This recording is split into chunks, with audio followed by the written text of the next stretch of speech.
Hola, hola, ¿cómo están? Muy buenas noches. Bienvenidos al Club de Contadores. Muchísimas gracias por estar con nosotros en la sesión del día de hoy, cuando presentamos este curso virtual especializado sobre los principales ajustes en la declaración jurada anual del ejercicio 2022 en su formato empresas. Con nosotros el día de hoy se encuentra nuestra invitada especial, la doctora Rosa Ortega Salavarría, quien es contadora pública colegiada, magíster en tributación y política fiscal por la Universidad de Lima, directora de la revista Contadores y Empresas, consultora independiente en doctrina contable, NIF y todo el impacto y repercusiones tributarias. También ejerce como catedrática en distintas universidades a nivel nacional y por supuesto es parte del staff del Club de Contadores. Doctora Rosa, muy buenas noches. Como siempre, un inmenso placer tenerle con nosotros para la sesión del día de hoy y sin más preámbulos le cedo las pantallas y los micrófonos para que pueda iniciar. Adelante. Muchas gracias, Blanca. Muy buenas noches con cada uno de personas que están participando en este curso. Ya prácticamente estamos a puertas de iniciar los vencimientos de la declaración jurada anual y como siempre un saludo fraterno a cada uno de ustedes, esperando que se encuentren bien en las circunstancias actuales, en la coyuntura en la que nos encontramos, frente al fenómeno natural que se ha producido, pero igual procuramos siempre a través del club y de mi persona poder compartirles algunos tips, pautas, en este caso vinculado con la determinación del impuesto a la renta y presentación de la DJ anual, esperando que les pueda resultar de utilidad.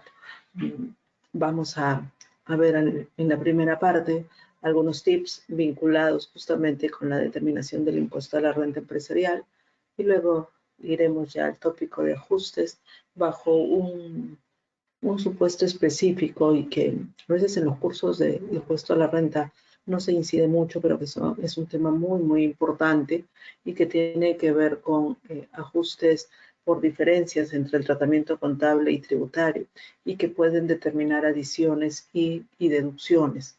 Y en paralelo vamos a ir presentando, mostrando también algunas pantallas vinculadas al formulario virtual 710 de cara a determinar o a brindar algunas pautas o recomendaciones. ¿Correcto? Bien, iniciamos entonces con el desarrollo y sobre la determinación del impuesto a la renta. Primero vamos a revisar algunos aspectos, digamos, una síntesis de las principales consideraciones previstas en la legislación del impuesto a la renta, para luego ya decantar propiamente en la DJ anual. Sobre la determinación del impuesto, siempre es considerar lo previsto en la legislación y de acuerdo a la legislación del impuesto a la renta, en principio se tiene que determinar la renta bruta y ahí confluyen dos elementos sumamente importantes que están vinculados a lo que son ingresos y costo computable. Con ello se determina la renta bruta. Las reglas para su determinación se encuentran previstas en el artículo 20 de la LIR y 57 respecto a lo que es el devengo y su reglamento, ¿correcto? Y luego, una vez que hemos determinado la renta bruta, se procede a la deducción de los gastos que resulten deducibles para establecer la renta neta, considerando lo previsto en los artículos 37, 44 de la LIR, 37 respecto a los deducibles, el 44 sobre los expresamente no deducibles y el 57 también sobre el devengo. Entonces ahí tenemos tres elementos importantes: ingresos, costo y gasto, ¿correcto? Ahora, esto es lo que yo les comentaba, ¿no? Muchas veces podemos estar viendo o trabajando principalmente en lo que son gastos, ¿no? Gastos deducibles o gastos no deducibles, basados en el artículo 37 y 44, así como sus normas reglamentarias. Pero es importante que también tengan en cuenta que se pueden producir ajustes por ingresos y costo.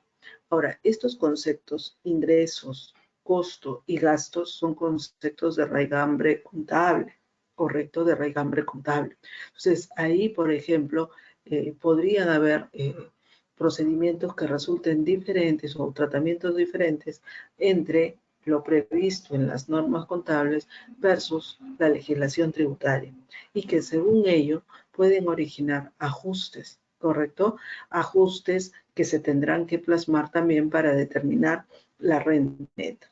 ¿Okay? Eso, sobre ello, es justamente lo que vamos a incidir, ¿no?, el día de hoy, sobre esos ajustes. Ahora, una vez que determinamos la renta neta, de ahí ya deberíamos decantar a compensar las pérdidas tributarias para obtener la renta neta imponible, ¿no? Es decir, renta neta menos pérdidas tributarias, obtenemos la renta neta imponible. Pero en el caso del gráfico que les doy, ustedes ven que ahí hay una línea adicional que es lo de la diferencia de cambio, ¿no? La diferencia de cambio puede ser ganancia o pérdida. Ojo, no es ingreso o gasto, sino es ganancia o pérdida, que puede, es decir, positiva o negativa, y sobre ello ya determinaremos una renta neta. La diferencia de cambio se regula por lo previsto en el artículo 61 de la LIR y su reglamento. En este aspecto tengamos en cuenta que según la LIR se refiere a diferencia de cambio computable, y cuando se indica diferencia de cambio computable, comprendamos que se puede tratar de una diferencia de cambio gravable, ¿no?, o también deducible. Si hay una ganancia será gravable, o si hay una pérdida será deducible. Aquí, para determinar si esa diferencia de cambio es computable, además de lo previsto en la legislación del impuesto a la renta, es importante considerar también los criterios que ha sentado el Tribunal Fiscal de observancia obligatoria. Ha emitido sobre esta materia 3 jurisprudencias de observancia obligatoria. La primera data del año 2006, en la cual se señala pues que la diferencia de cambio no es propiamente un ingreso, sino producto de la fluctuación de la moneda, por ende no se incluyen los pagos a cuenta. La otra tiene que ver con la determinación del coeficiente, que se incluye la ganancia neta. Y la tercera jurisprudencia, que se emitió allá por el año 2016, se vincula, y también de observancia obligatoria, va directo a determinar si la ganancia computable, si la ganancia o si el resultado por diferencia de cambio, ganancia o pérdida, es computable. Y para ello lo que se establece o lo que se señala es que debemos observar o considerar si el resultado de cada operación o si cada operación o transacción ha tenido incidencia en la generación de renta o en el mantenimiento de la fuente, operación por operación.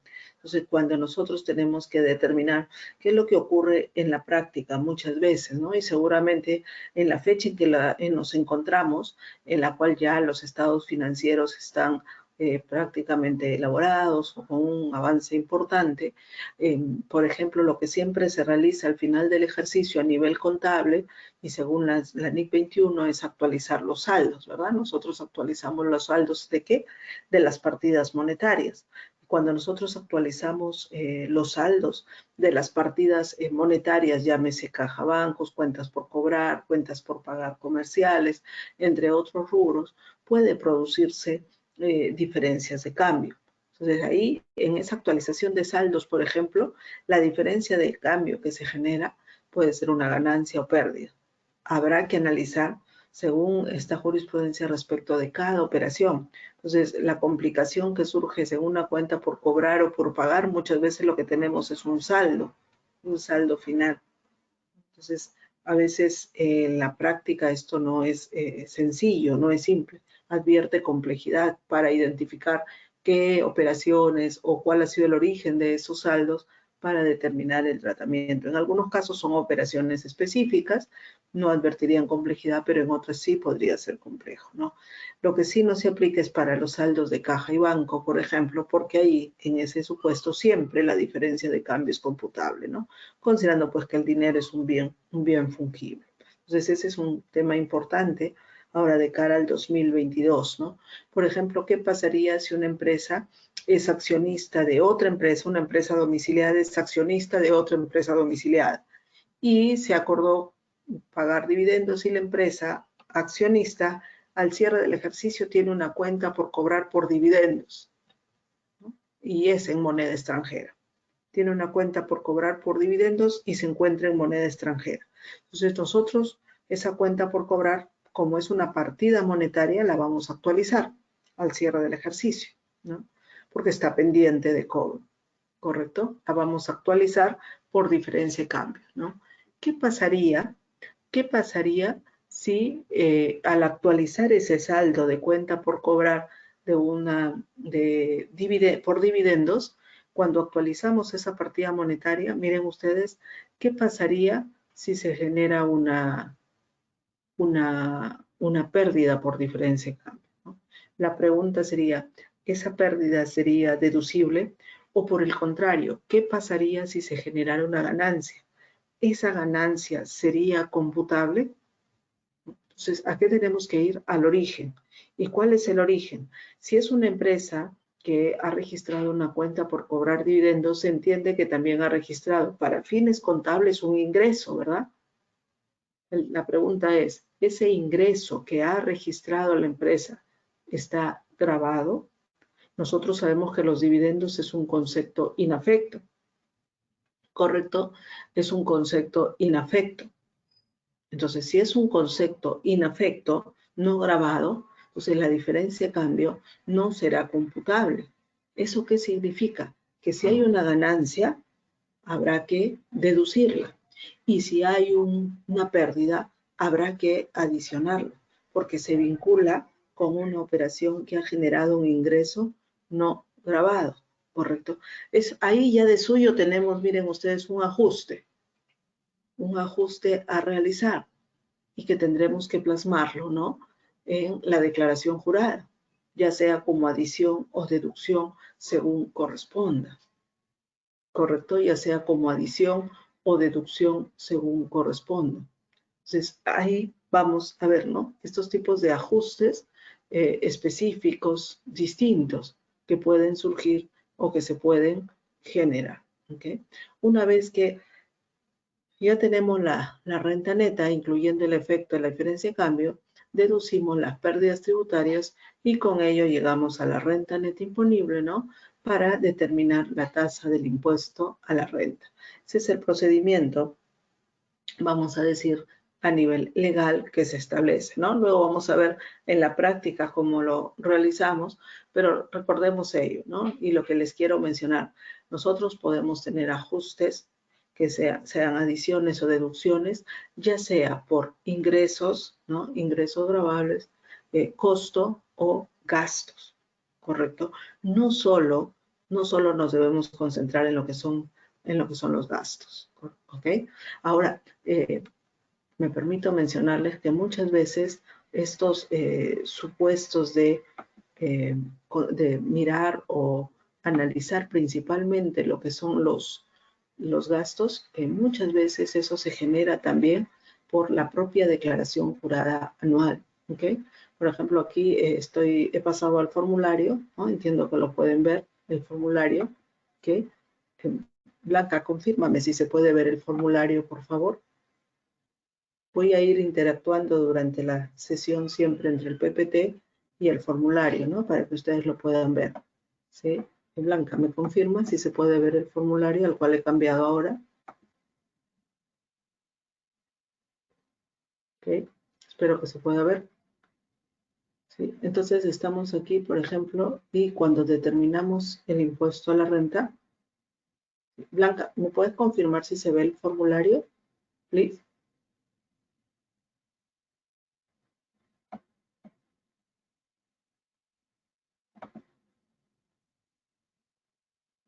Bueno, Espero que se pueda ver. ¿Sí? O si alguien me puede confirmar. Blanca, ¿me escuchas?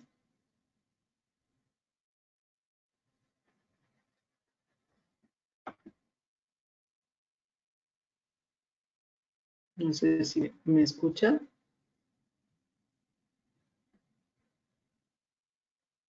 Blanca, ¿me escuchas?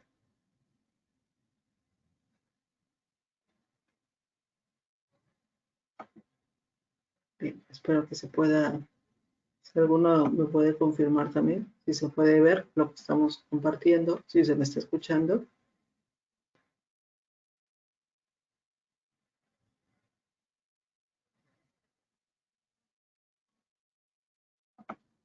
Blanca.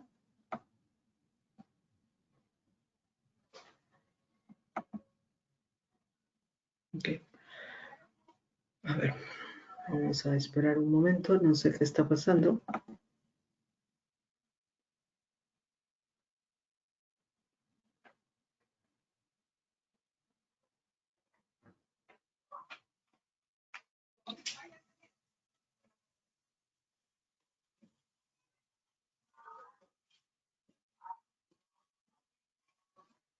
Hola, Blanca.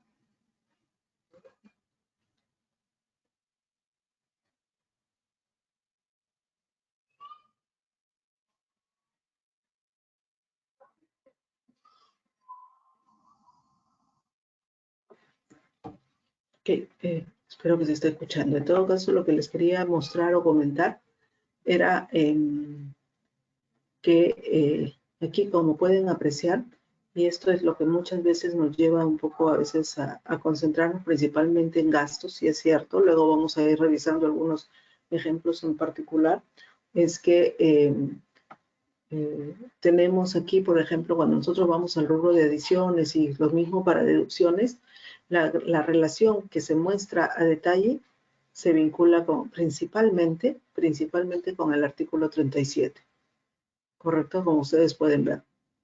Y luego con el artículo 44, artículo 37 y 44.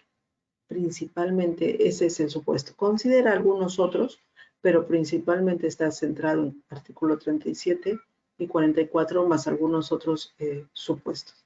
Entonces, en la práctica, cuando tenemos otros conceptos que no están en este detalle, que no están en este listado, ¿no? Tenemos que irnos o consignar lo que corresponde al rubro otros, ¿correcto? Tendremos que ir y llenar en el rubro otros. Y ahí es donde yo creo que es un punto importante a tener en cuenta desde el vamos, ¿no?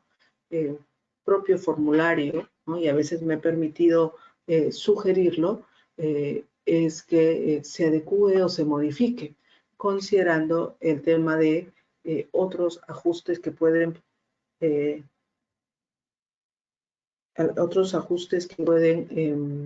producirse, ¿correcto? Otros ajustes que pueden originarse o producirse por ingresos, costo computable o el tema de la diferencia de cambio, ¿correcto? Eso es importante que lo observen. Pero sí, miren ustedes, estos supuestos de adición y deducción, principalmente, en un gran porcentaje están centrados en artículo 37 y 44, ¿no? Entonces, eso es un poco lo que vamos a ir desarrollando, lo que vamos a ir comentando ahora, para que ustedes tengan en cuenta que pueden ocurrir o se pueden dar otros supuestos de adiciones y deducciones. ¿Ok? Veamos ahora acá el supuesto de ingresos que yo les mencionaba, ¿no? A título de recordaris, ¿no? A título de recordaris como una síntesis y considerando, ¿no? Que ya hemos también visto sobre estos aspectos, quizás en otros cursos, aquí la idea es hacer una síntesis, dar pautas o recomendaciones, ¿no? Entonces, sobre el tema de los ingresos, lo primero que debemos observar es que cumplan el supuesto de definición y reconocimiento, ¿correcto? Definición y reconocimiento. Estos dos aspectos no están pues previstos en la legislación del impuesto a la renta, ¿no? La legislación del impuesto a la renta no realiza una definición ni de ingreso, ni de costo, ni de gasto, ¿ok? Entonces, a nivel supletorio, podemos recurrir a la normativa contable como una aplicación supletoria porque tienen o están estrechamente vinculados. Es un concepto, como les mencionaba, ¿no? Que se acuñan en la norma y doctrina contable, pero siempre y cuando no se opongan a lo previsto en la legislación del